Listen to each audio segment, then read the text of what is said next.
አንድ በዓለም ላይ ታዋቂ የሆነ ሳይንቲስት በተራራ ወደሚኖር አንድ ዝነኛ መነኩሴ ዘንድ ሄደ።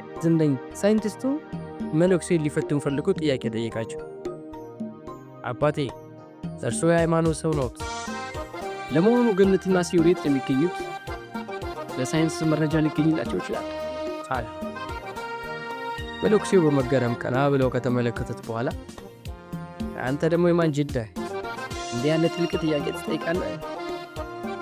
ሲያየው እንኳን ፊትህ ሞኝ ነው፣ እውቀትም ያለህ አትመስልም። ሳይንቲስቱ ተናደደ፣ ተቃጠለ። ፊቱን እየቧጨረ እንዴት እንዲህ ይሉኛል? እኔ እኮ በዓለም ላይ ታዋቂ ሳይንቲስት ነኝ። ጭራሽ ሊመታቸው ይችላል። በዚህ ጊዜ መነኩሴው ቀና ብሎ በትዕግስት ካዩት በኋላ ልጄ አሁን ያለበት ንዴትና ጥላቻ ሲኦል ይባላል አሉት። ሳይንቲስቱ ደነገጠ። የመነኩሴው ጥበብ ገባው። በዚህን ጊዜ ዝቅ ይቅርታ ሲጠይቅ መነኩሴው ቀጠው፣ አየህ አሁን ደግሞ በውስጥ ያለው ሰላምና መረጋጋት ገነት ይባላል።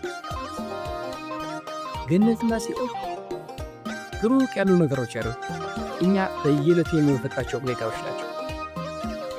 አንድ ሰው ስለ ሰላም፣ ስለ ፍቅር፣ ስለ አንድነት ሺህ መጽሐፍ ያነብ፣ ሺህ መጽሐፍ ቢጽፍ፣ ነገር ግን ንዴት፣ ጥላቻ በውስጡ ካለ ቶሎ የምናድድ ቢሆን እውቀቱ ከጭንቅላቱ አላለፈም ማለት ነው።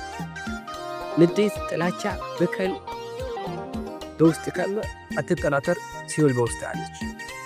ሰላም፣ መረጋጋት፣ ፍቅር፣ አንድነት በውስጥ ካለ ደግሞ ገነት ያንተ ነች። ጨዋንተ ነው።